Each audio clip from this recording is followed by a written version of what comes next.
భద్రాద్రి కొత్తగూడెం జిల్లా టేకల్పల్లి మండలం చంద్రుతండ గ్రామ పంచాయతీలోని T9 ప్రతినిధి సత్యప్రసాద్, సర్పంచ్ అభ్యర్థిగా భానతు సంతోష గారు, ఇండిపెండెంట్గా స్వతంత్ర అభ్యర్థిగా భానతు పోటీ చేస్తున్నారు. భానతు సంతోష గారు. ఒకసారి వారి యొక్క మాటల్లోనే తెలుసుకుందాం.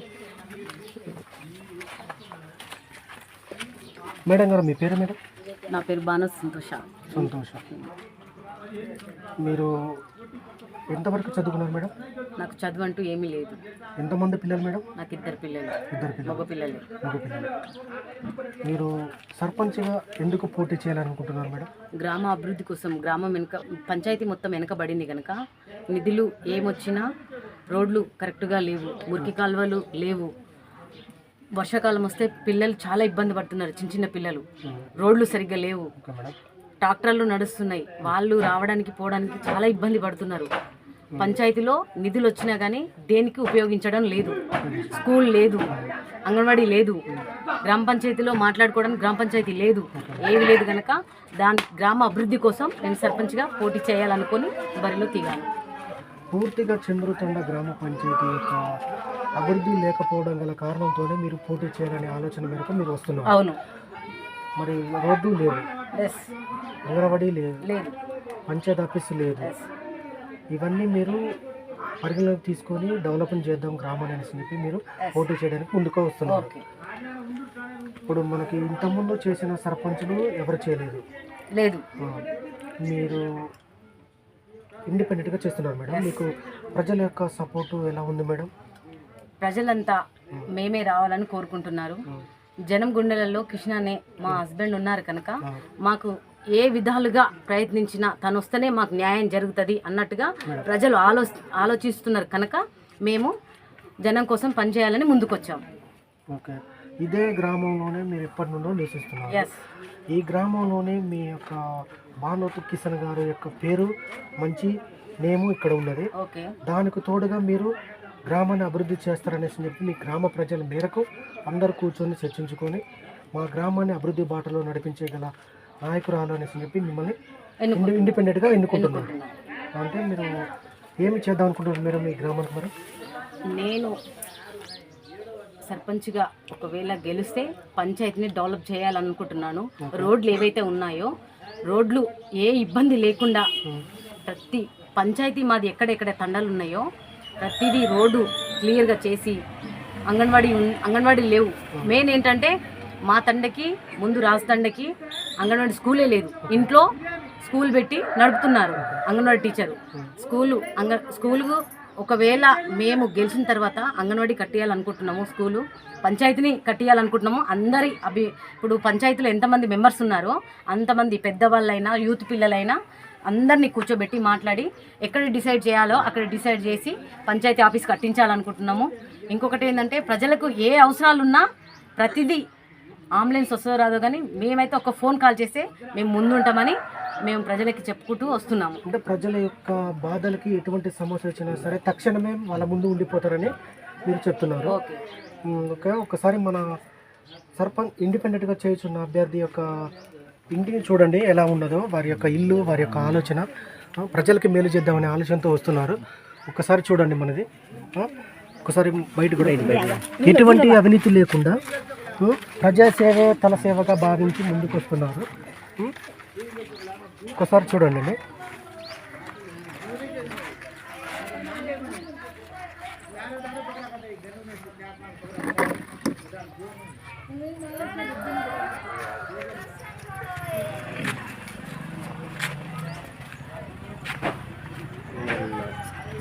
అభ్యర్థి గారు అయినటువంటి యొక్క వాళ్ళ హస్బెండ్ భర్త గారితో ఒక్కసారి మన T9తో. మీ పేరు సార్? TV9కి నమస్కారం. నా పేరు భానతు కిషన్ నాయక్. ఒక ఉద్యమకారుడు. 99 నుంచి 2001 దాకా టీఆర్ఎస్ పార్టీ కోసం ఉద్యమాలు చేసి తెలంగాణ తీసుకొచ్చిన నాయకుడిగా.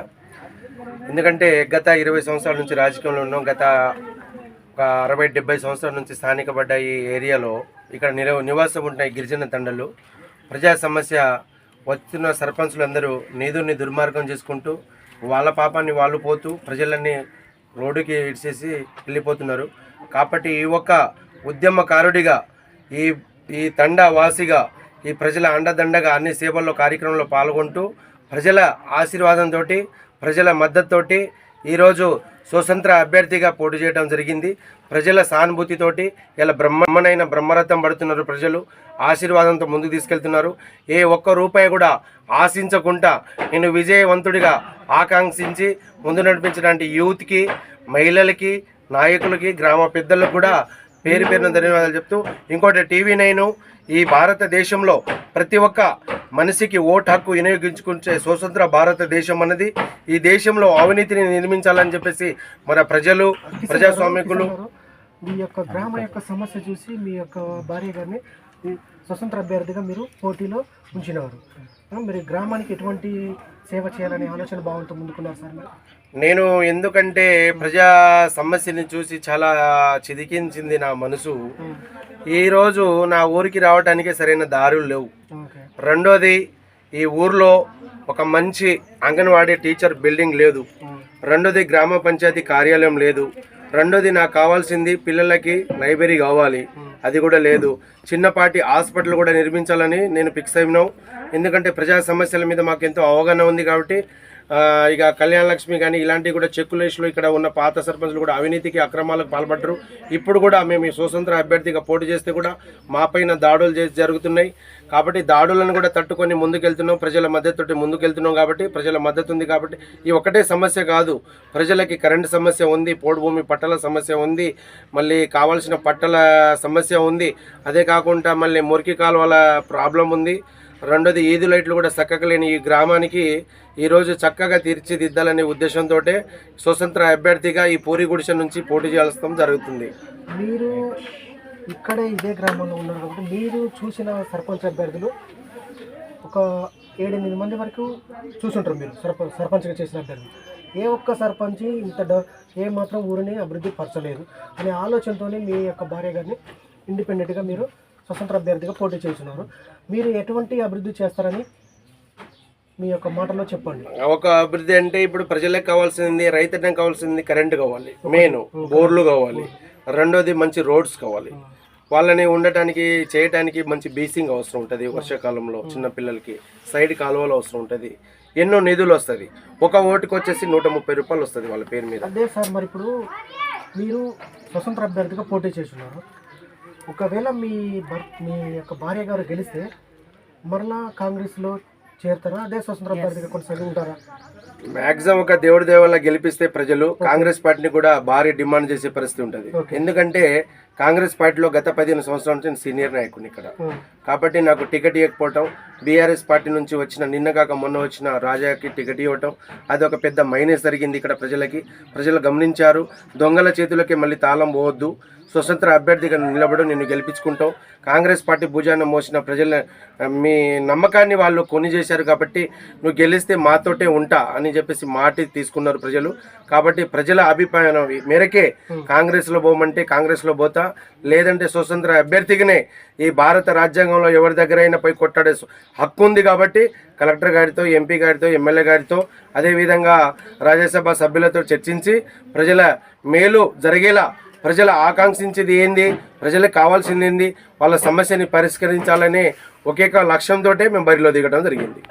ఓకే సార్, మరి మీ భార్య గారు స్వతంత్ర అభ్యర్థిగా గెలిచిన తరువాత ఎమ్మెల్యే గారి నుంచి నిధులు ఎలా తీసుకొచ్చి ఎలా గ్రామానికి ఖర్చు చేస్తారు?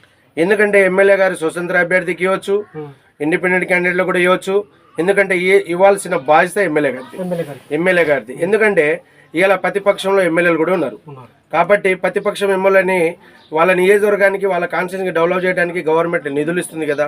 అదేవిధంగా ఒకవేళ స్వతంత్ర అభ్యర్థిగా నేను ఇక్కడ గెలిస్తే నేను ఎమ్మెల్యే గారి దగ్గర పోయి డిమాండ్ చేసే హక్కు నాకు ఉంటుంది. ఎందుకంటే నేను ఒక్క ఓటుతోటి కాదుగా గెలిచేది. దాదాపుగా 842 ఓట్లు ఉన్నాయి ఈ గ్రామంలో. దాదాపుగా 2000 మంది జీవితాలు నా చేతిలో పెట్టినప్పుడు నా ప్రయత్నంతో నేను చేయాల్సిన బాధ్యత నాకు ఉంటుంది కదా. ఇప్పుడు మీ గ్రామంలోనే ప్రధానమైన సమస్యలు ఏమిటి? నా గ్రామంలో ప్రధానమైన సమస్య ఏమున్నాయంటే, నాకు ఒక రోడ్డు ఒక సమస్య ఉంది మా విలేజ్కి. రెండోది లైబ్రరీ ఒకటి ఉంది. ఇంకోటి చిన్నపాటిది హాస్పిటల్ కూడా ఇక్కడ నిర్మించాలని కోరుకున్నాం. మూడోది ఏంటంటే అంగన్వాడీ బిల్డింగ్స్ లేవు.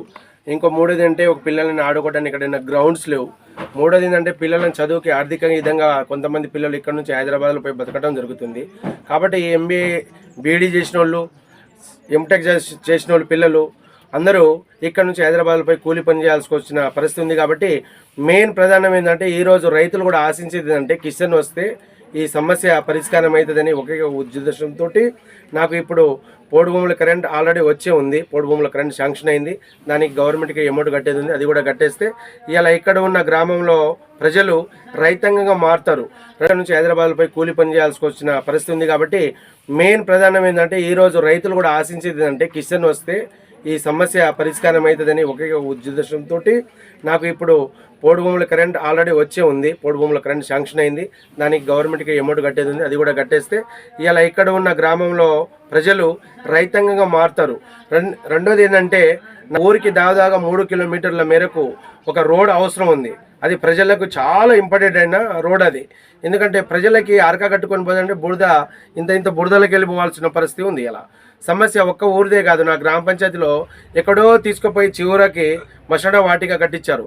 అది కరెక్ట్ కాదని నేను మేము TV9 ద్వారా కూడా చెప్పడం జరుగుతుంది. ఎందుకంటే వాటిగా కట్టించిన దాంట్లోని సీసీ రోడ్డు వేసారా? కట్టించారు, ఇవ్వలేదు. అది ఒక పెద్ద సమస్య ఉంది. కాబట్టి అక్కడ కూడా ఏదైనా సమస్య వస్తే కూడా అంత దూరం జనాలు పోని పరిస్థితి ఉంది.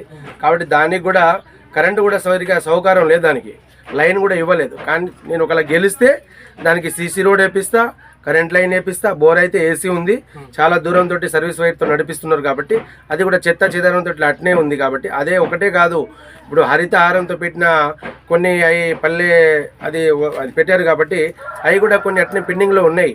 పార్కులు కూడా కొంచెం పెండింగ్లో ఉన్నాయి. అవి కూడా సరిగా చూసుకునే పరిస్థితి ఇక్కడ ఉన్న హరితహారంలో మొక్కలు నాటే కార్యక్రమంలో కూడా నిర్లక్ష్యం చేశారు ఇంతకుముందు సర్పంచ్లు. ఎందుకంటే ఇవన్నీ కళ్ళతో చూస్తూ ప్రజలని ఎంత తప్పుడు తవ్వ పట్టిస్తూ గ్రామ సభలు లేకుండా వాళ్ళ ఇష్టం వచ్చినట్టు తీర్మానం చేసుకుంటూ ప్రజల నిధులను దోచుకుంటూ బతుకుతున్నారు. కాబట్టి ఈ దోపిడీని సహించలేక ఒక నాయకుడిగా, ఒక నిజాయితీపరుడుగా ఈ ప్రజల సమస్య ప్రజల మధ్యనే పరిష్కారం చేయాలని కంకణం కట్టుకొని ఇలా కూర్చొని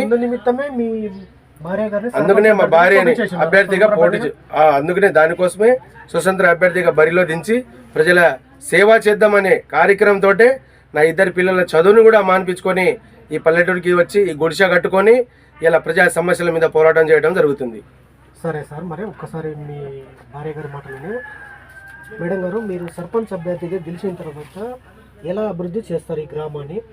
అదే స్వతంత్ర అభ్యర్థిగా ఉంటారా, కాంగ్రెస్ పార్టీలో మీరు విలీనమైపోతారా? గెలిచిన తర్వాత విలీనమైపోవటం అనేది పక్కన పెడదాం. ఎందుకంటే మేము 15 ఇయర్స్ నుంచి మేము కాంగ్రెస్ పార్టీలోనే ఉన్నాం. సీనియర్ కార్యకర్తగా ఉన్నాడు మా వారు ఉన్నారు. కాకపోతే మాకు కొన్ని ప్రాబ్లమ్స్ వల్ల మాకు టికెట్ రాలేకపోయింది. ఆ ప్రాబ్లమ్స్ ఇంకా నేను బయటకు చెప్పుకోలేను. ఎందుకంటే స్వతంత్ర అభ్యర్థిగా మీరు ఈ గ్రామంలోని ప్రజల యొక్క మమకారం, పేరు, సపోర్ట్ ఉన్నదనేసి అనే భావనతో మీరు ముందుకు వచ్చారు. ఓకే, దానివల్లనే నేను ముందుకు వచ్చాను. ఎందుకంటే కొన్ని సమస్యలు మా పంచాయతీలో చాలా ఉన్నాయి, చెప్పుకోవడానికి ప్రజలు ముందుకు రావట్లేరు. కొన్ని సమస్యలు చైతన్యం తీసుకురావాలని ముందుకు ఆలోచన వచ్చాం. అవును, ఎస్.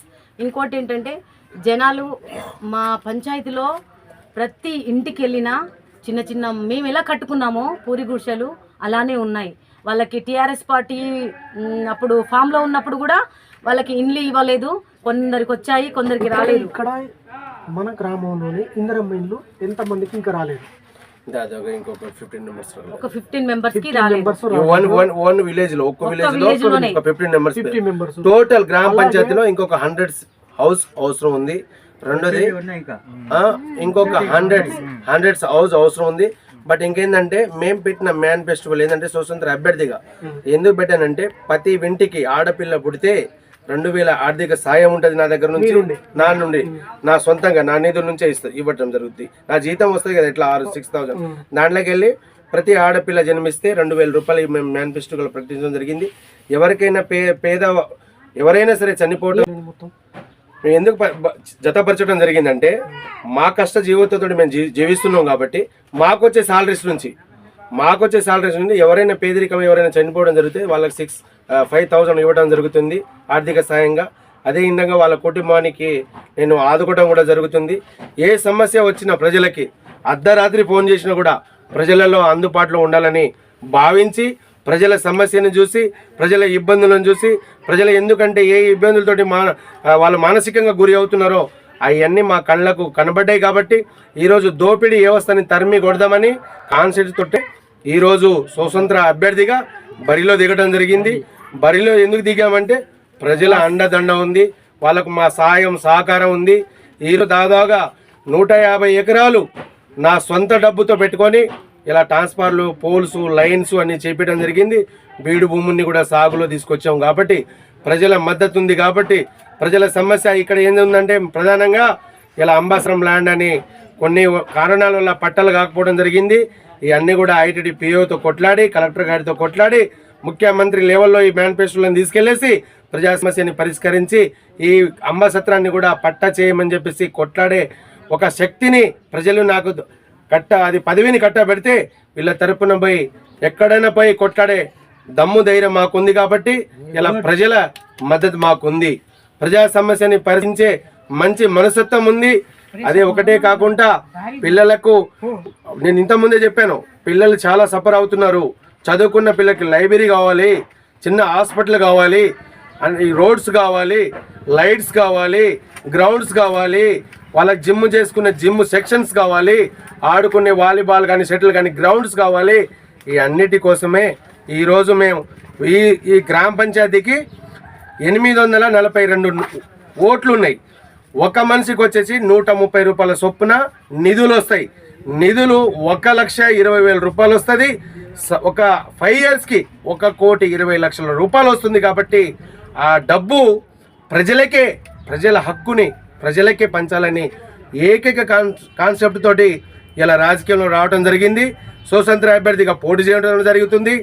మీ మీడియా ద్వారా ఈ దేశానికి, ఈ రాష్ట్రానికి తెలియజేయడం కూడా జరుగుతుంది. ఎందుకంటే ఎంతోమంది అవినీతి ఇక్కడ చూశారు. ప్రజలు చూసి వాళ్ళ అవినీతిని భరించలేకనే ఇలా ప్రజల అండదండ నీకుంటుంది. ఒక ఓటు మేము వేస్తాం, ఒక ఓటుతో పాటు 100 ఓట్లు వేపిస్తాం. నీకు మేము నడుము గట్టి పిడికిలి బిగించి నీ వెనక మేము ఉంటామని ప్రజలు ఆశిస్తేనే ఇలా స్వతంత్ర అభ్యర్థిగా పోటీ చేయడం జరిగింది. ఇక్కడనే ఇదే ఊర్లో పైన సర్పంచ్, పైన సెక్రటరీ, ఇప్పుడు ఉన్న సెక్రటరీ గారు చాలా మంది పిల్లల కళ్యాణ లక్ష్మి కూడా ఆపటం జరిగింది. అవి కూడా నేను గెలిస్తే గవర్నమెంట్తో, ఎమ్మెల్యే గారితో, ఎంపీ గారితో కొట్లాడి కూడా అవి సాధించుకోవడం జరుగుతుంది. ప్రజల సొమ్ము ప్రజలకు ఇవ్వడం కూడా జరుగుతుంది. అందుకోసమే స్వతంత్ర అభ్యర్థిగా ప్రజల మద్దతుతోటి ఇలా బరిలో దిగడం జరిగింది. నేను నిన్న కాక మొన్న నేను ఇండిపెండెంట్ క్యాండిడేట్ గా నేను బరిలో దిగితే రాత్రికి రాత్రే కంకర్ లోడ్లు దిగినాయి, రాత్రికి రాత్రే పైపులు దిగినాయి. ఇవి పైన సర్పంచ్ గారు చేయవచ్చు కదా, ఎందుకు చేయలేకపోయారు? ఏమైపోయినాయి నిధులని వాళ్ళని సమానం అడిగితే ఇవాళ ఒక ఇండిపెండెంట్ క్యాండిడేట్ మీద తోడేల గుంపు ఒకవైపు ఉంది, సింహం ఒకవైపు ఉంది, తోడే గుంపు ఒకవైపు ఉంది, సింగిల్ గా సింహం ఒకవైపు ఉంది. ప్రజల సొత్తుని ప్రజలకి తీసుకొచ్చి ఇచ్చేదాకా ఇటు గవర్నమెంట్ నిద్రపోయాను, ఇటు ప్రజల హక్కుని కాలా రాసే రాజకీయాలను ఇక్కడ నుంచి తరిమేదాకా ఈ గుడిసెలో నిద్ర కూడా పోరని చెప్పేసి ఈ దేశానికి, ఈ రాష్ట్రానికి విజ్ఞప్తి చేస్తున్నాను. చాలా థ్యాంక్ యూ. ఓకే మేడం గారు, మా T9 నుంచి మీకు సపోర్ట్గా థ్యాంక్ యూ మేడం. మరలా గెలిస్తే మమ్మల్ని పిలుస్తారని మేము తప్పకుండా ప్రెస్ మీడియా, జిల్లా మీడియా తీసుకొస్తా. పిలిచి మీకు స్వాగతం. Okay madam.